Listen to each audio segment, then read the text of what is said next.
আসসালামু আলাইকুম বন্ধুরা, সবাই কেমন আছেন? আমার মিঠুর বয়স 7 মাস প্লাস হবে। ও মোটামুটি কথা বলা শিখে যাচ্ছে।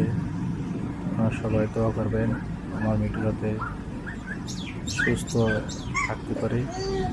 আমার মিঠু অনেক কথাই প্রায় শিখে যাচ্ছে। হালকা পাতলা সেই মিঠু বলে থাকতে পারে, শীষ দিতে পারে।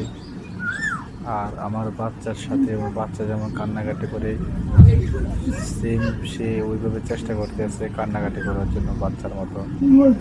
দোয়া করবেন সবাই আমার মিঠির জন্য।